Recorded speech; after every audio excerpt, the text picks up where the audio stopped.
नमस्कार दोस्तों, हमारे YouTube channel Sanwal classes for Uttarakhand में आप सभी का हार्दिक स्वागत है। दोस्तों, आज हम इस वीडियो में बात करने वाले हैं हिंदी वर्णमाला से संबंधित महत्वपूर्ण प्रश्नों के बारे में और इसका एक भाग हम पहले ही पढ़ चुके हैं। आइए शुरू करते हैं इसका दूसरा भाग। पहला प्रश्न है हमारा कि कंठ ध्वनियाँ होती हैं। तो कंठ ध्वनियाँ ऐसी ध्वनियाँ जिनका उच्चारण क्या होता है, कंठ से होता है, कंठ ध्वनियाँ कहलाती हैं। तो ये कंठ ध्वनियाँ होती हैं क, ख, ग, घ, यानी जो कवर्ग है वह पूरा क्या आता है, कंठ ध्वनियाँ। ये कवर्ग जो वो कंठ ध्वनियों के अंतर्गत आता है। तो यानी कवर्ग के जितने भी वर्ण हैं उनका उच्चारण स्थान क्या होगा, सबका कंठ होगा। अगला प्रश्न है कि मूर्धन्य व्यंजन है, यानी जिनका उच्चारण स्थान क्या होगा, मूर्धा होगा। तो ये टवर्ग हो जाता है। टवर्ग क्या है, टवर्ग में सभी जो वर्ण होते हैं वो मूर्धन्य होते हैं। अगला प्रश्न है अल्प प्राण वर्ण है। अल्प प्राण कौन से होते हैं, क, ग।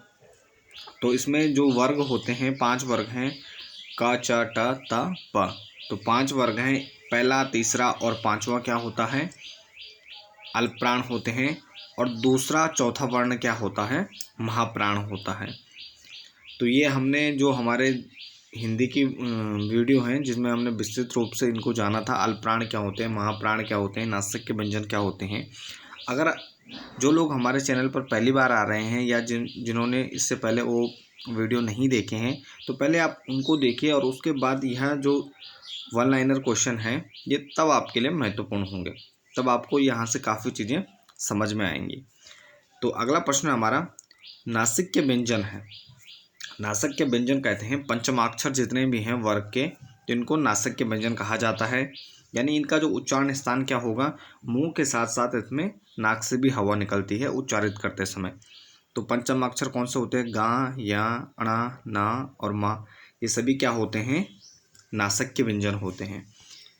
अगला प्रश्न है शौ, श, शो और हौ। तो यानी तीनों सा और हौ क्या है, कौन से व्यंजन हैं। तो इनको क्या कहा जाता है, संघर्षी या ऊष्म व्यंजन भी इनको कहा जाता है। तो संघर्षी या ऊष्म व्यंजन इनको कहा जाता है। अगला प्रश्न है अघोष वर्ण है। तो शौ क्या है, अघोष है और यह महाप्राण है। जरूरी नहीं है कि जो वर्ण अघोष हो वो अल्प प्राण भी हो, तो यह आपको ध्यान रखना है। तो शा क्या है, यहाँ पर एक महाप्राण वर्ण है और क्या है, एक अघोष वर्ण है। अगला प्रश्न है घा का उच्चारण स्थान क्या है। तो घा का क्या हो जाएगा, कंठ हो जाएगा। तो यानी उच्चारण स्थान कंठ हो जाएगा। अगला प्रश्न है हिंदी की श ध्वनि है। तो हिंदी की श ध्वनि क्या होती है, ये तालव्य है, ये तालु से इसका उच्चारण होता है। और ये क्या है, अघोष और महाप्राण है। यह क्या है, अघोष है और महाप्राण है। अगला है अक्षर वर्ण योग से बना है। तो अक्षर वर्ण बना है क्योंकि यह संयुक्त व्यंजन है। तो का और सा, तो क्या है, ये क और सौ से बना है। अक्षर वर्ण क और सौ के योग से बना हुआ है। 4 हमारे क्या होते हैं, संयुक्त व्यंजन होते हैं या संयुक्त वर्ण होते हैं, अक्षर, तरा, ज्ञा और स्रा। अगला प्रश्न हमारा या, रा, ला, व किस प्रकार के व्यंजन हैं। तो या, रा, ला, व किस प्रकार के हैं, ये अंतस्थ व्यंजन है। या, रा, ला, व क्या है, अंतस्थ व्यंजन है। इसके बाद अगले प्रश्न की ओर बढ़ते हैं। महाप्राण वर्ण का अर्थ है। महाप्राण वर्ण का अर्थ है जिसके उच्चारण में श्वास लेने में समय अधिक लगे। महाप्राण का अर्थ होता है यानी कि ऐसे वर्ण जिनका उच्चारण करने में श्वास लेने में समय अधिक लगे, तो उनको क्या कहते हैं, महाप्राण कहते हैं। अगला प्रश्न है अयोगवाह कहा जाता है। अयोगवाह कहा जाता है अनुस्वार और विसर्ग को। अनुस्वार और विसर्ग वर्ण क्या कहलाते हैं, अयोगवाह वर्ण कहलाते हैं। अगला प्रश्न है अर्धस्वर है। तो अर्धस्वर कहा जाता है या, रा, ला, व, यानी कि जो ये अंतस्थ व्यंजन होते हैं इनको क्या कहते हैं, अर्धस्वर भी कहते हैं, क्योंकि इनका जो उच्चारण है वह स्वरों और व्यंजनों के बीच में होता है। ना तो ये पूरी तरह स्वर की तरह उच्चारित होते हैं और ना पूरी तरह व्यंजनों की तरह। तो ये इसलिए इनको क्या कहते हैं, अर्ध स्वर भी ये कहलाते हैं। अगला प्रश्न है, मूल दीर्घ स्वर नहीं है। तो मूल दीर्घ स्वर नहीं है, ये क्या है, ओ। ओ क्या होता है, संयुक्त स्वर होता है, क्योंकि ये किससे मिलकर बना है, औ प्लस ओ से मिलकर बने हैं, तो इसलिए ये क्या हो जाएंगे, ये मूल दीर्घ स्वर नहीं होगा। अगला प्रश्न है, हिंदी में ध्वनियाँ कितने प्रकार की होती हैं। तो हिंदी में ध्वनियाँ होती हैं 2 प्रकार की, स्वर और व्यंजन। कितनी होती हैं, 2 प्रकार की होती हैं, स्वर और व्यंजन। अगला प्रश्न है, मात्रा के आधार पर स्वर कितने प्रकार के होते हैं। तो मात्रा के आधार पर स्वर 2 प्रकार के होते हैं, सामान्यता, ह्रस्व और दीर्घ। अगला प्रश्न है, अंतःस्थ व्यंजन है, अंतःस्थ या रा ला वा, तो इसमें क्या हो जाएगा, वाह हो जाएगा। अगला प्रश्न है, अल्प प्राण व्यंजन है। अल्प प्राण पहला तीसरा और 5वां वर्ण, और महाप्राण दूसरा और चौथा। और घोष की बात करें तो पहला और दूसरा क्या होते हैं, अघोष होते हैं वर्गों में, और तीसरा चौथा पांचवा क्या होता है, ये सघोष होते हैं। इसके बाद अगला प्रश्न है कि घोष वर्ण है, तो जौ क्या हो जाएगा, घोष वर्ण हो जाएगा, क्योंकि तीसरे उसमें आ रहा है चौ, छ और जौ, तो ये पहला और दूसरा क्या हो जाएगा, अघोष हो जाएगा, और तीसरा चौथा पांचवा क्या हो जाएगा, तो ये सघोष हो जाएगा। अगला प्रश्न है, ओष्ठ वर्ण है, यानी कि ऐसा वर्ण जिसके उच्चारण में ओंठों का प्रयोग होता है, तो ये क्या कहलाता है, ऊ क्या होता है, ओष्ठ वर्ण है। अगला प्रश्न है, काकल्य वर्ण, तो काकल्य वर्ण कहलाता है हा। ये काफ़ी महत्वपूर्ण है और ये पूछा जाता है, तो काकल्य वर्ण कहलाता है हा।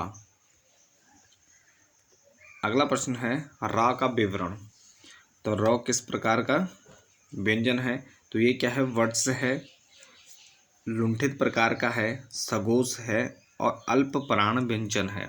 तो किस प्रकार का है, वर्ज्य है, उच्चारण स्थान वर्ज्य है, लुंठित प्रकार का है, सघोष है, अल्प प्राण व्यंजन है। तो रा क्या है, वर्ज्य, लुंठित है, सघोष, अल्प प्राण व्यंजन है। अगला प्रश्न है, अंतःस्थ और ऊष्म वर्ण कितने होते हैं, यानी अंतःस्थ और ऊष्म वर्ण कितने होते हैं, तो ये होते हैं 8 प्रकार के। तो 4 अंतःस्थ वर्ण होते हैं और ऊष्म वर्ण कितने होते हैं, 4 होते हैं, तो 4 और 4 कितने होते हैं, तो 8 वर्ण होते हैं अंतःस्थ और ऊष्म। अगला प्रश्न है, दीर्घ का वर्ण विच्छेद है, तो दीर्घ का वर्ण विच्छेद करेंगे तो इसमें क्या हो जाएगा, द, री, गा और औ, तो ये क्या हो जाएगा, दीर्घ हो जाएगा, तो इसका ये वर्ण विच्छेद होगा। और आपको पता होगा कि जो व्यंजन होते हैं वो शुद्ध रूप से कैसे होते हैं, वो हलंत वाले होते हैं, यानी जिनमें हलंत लगा होगा वो क्या होगा, शुद्ध रूप से व्यंजन होगा। अगला प्रश्न है, उद्यान का शुद्ध वर्ण विच्छेद है, तो इसका उ प्लस दा, या, आ, ना और औ, तो ये क्या होगा, उद्यान हो जाएगा। तो ये आपको इस प्रकार से ध्यान रखना है कि किस प्रकार से इनका वर्ण विच्छेद हो रहा है। अगला प्रश्न है, जिनकी ध्वनि केवल मुख से निकलती है, यानी जिनको उच्चारण करते समय जो ध्वनि है वो केवल मुख से निकले, तो ये क्या कहलाते हैं, निरनुनासिक कहलाते हैं। इनका उच्चारण करते समय नाक से हवा नहीं निकलती है, तो ऐसे वर्ण क्या कहलाते हैं, निरनुनासिक वर्ण कहलाते हैं। अगला प्रश्न है, अर्धविवृत स्वर है, तो अर्धविवृत स्वर कौन सा है, ए क्या है, अर्धविवृत स्वर है। अगला प्रश्न है, स्पर्श व्यंजन वर्ग है, तो स्पर्श व्यंजन वर्ग क्या है, का, चा, तो ये पहले लिख दें इन्होंने, टा, ता और पा, का, चा, टा, ता और पा, तो ये क्या है, स्पर्श व्यंजन वर्ग है, यानी क वर्ग, च वर्ग, ट वर्ग, त वर्ग, और प वर्ग। तो ये सारे क्या होते हैं, स्पर्शी व्यंजन होते हैं। अगला प्रश्न है महाप्राण वर्णों वाला वर्ग है। तो महाप्राण वाला वर्ग कौन सा होता है? एक तो दूसरे और चौथे वर्ण होते हैं, और इनके अलावा क्या होगा, श और धा क्या होगा, महाप्राण होगा। अगला प्रश्न है, जब एक ध्वनि का द्वित्व हो जाए तो वह कहलाता है।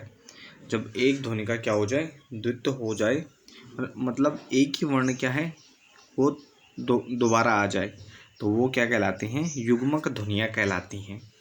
अब इसमें युग्मक ध्वनि जैसे दिल्ली, तो दिल्ली में क्या है, ला क्या है, इसका द्वित्व हो रहा है, यानी दोनों ला वर्ड का क्या है, रिपीट हो रहा है ला वर्ड, तो ये क्या हो जाएगा, दिल्ली हो जाएगा। द्वित्व इसमें क्या हो जाएगा, द्वित्व ध्वनियाँ हो जाएंगी, यानी युग्मक ध्वनियाँ हो जाएंगी। तो एक ही वर्ण क्या है दो बार आए तो क्या कहलाती हैं, युग्मक ध्वनियाँ कहलाती हैं। अगला प्रश्न है कि लिखित भाषा में मूल ध्वनियों के लिए जो चिन्ह मान लिए गए हैं तथा जिस रूप में लिखे जाते हैं उसे क्या कहते हैं? तो लिखित भाषा में जो मूल ध्वनियाँ हैं और जो चिन्ह मान लिए गए हैं, जैसे कि हम ओ को इस प्रकार लिखेंगे, आ को इस प्रकार लिखेंगे, ई को इस प्रकार लिखेंगे, तो तथा जिस रूप में ये लिखे जाते हैं तो यही क्या कहलाते हैं, तो यही लिपि कहलाते हैं। क्या कहलाते हैं, लिपि कहलाते हैं। इसके बाद अगला प्रश्न है, स्पर्श व्यंजन कंठ ध्वनि अघोष महाप्राण ध्वनि है।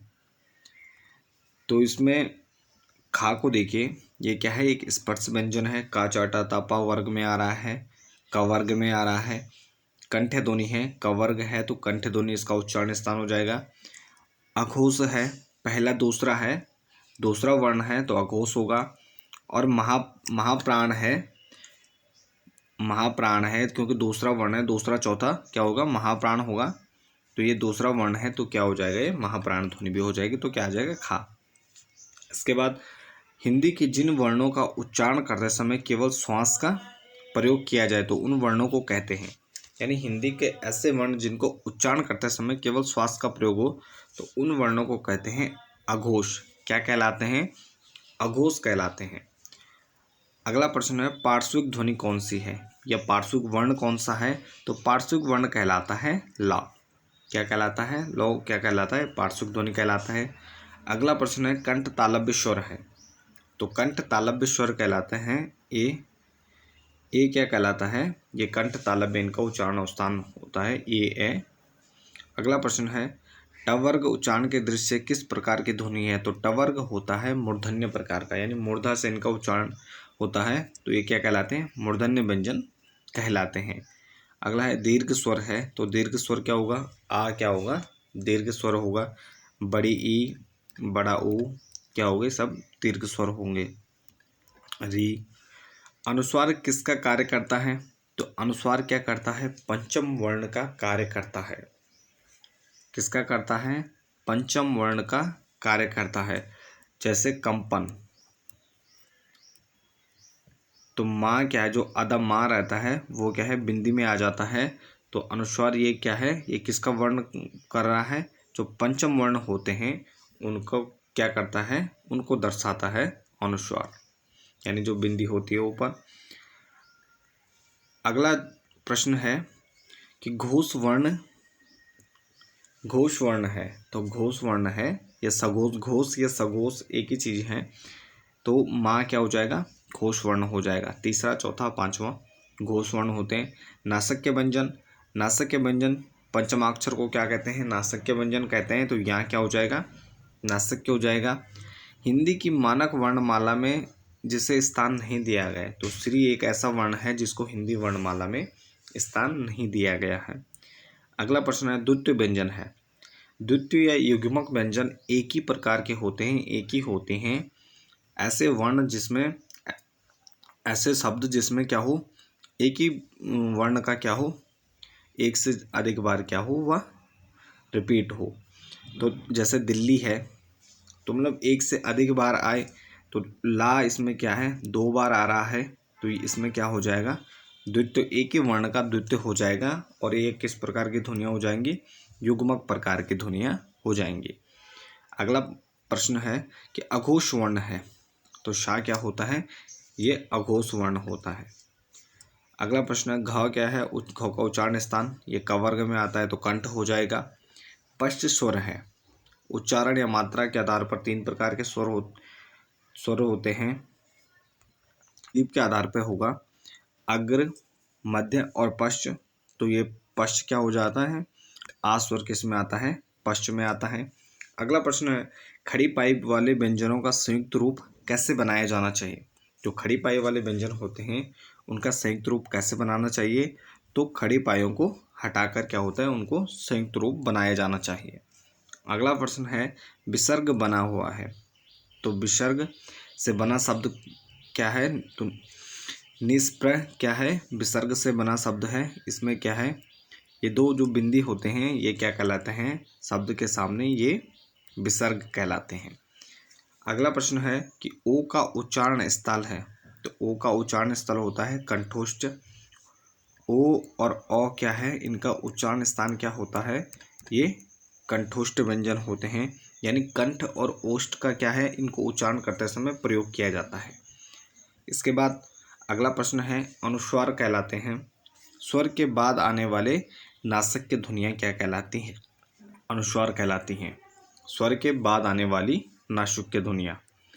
अगला प्रश्न है ओ और औ किस प्रकार के वर्ण हैं, तो ये क्या है, अभी हमने पढ़े थे, कंठोष्ठ हैं। अगला प्रश्न है कि आधुनिक व्याकरण की दृष्टि से बा वर्ण का वैशिष्ट्य है तो बा वर्ण किस प्रकार का है, एक तो ये द्वैशिष्ट है, स्पर्शी है, अल्प प्राण है, सघोष है और निर्नुनासिक है। यानी क्या है, उच्चारण करते समय इसमें हवा क्या है, केवल मुंह से निकलती है। अगला प्रश्न है कि अर्धस्वर कहलाते हैं तो अर्धस्वर कहलाते हैं जो अंतःस्थ व्यंजन होते हैं वो क्या होते हैं, सारे यारा लावा वो सारे अर्धस्वर होते हैं। अगला प्रश्न है महाप्राण ध्वनियाँ व्यंजन वर्ग में किससे संबंधित हैं, तो महाप्राण क्या होती हैं, दूसरी और चौथी ध्वनि क्या होती है, महाप्राण होती है।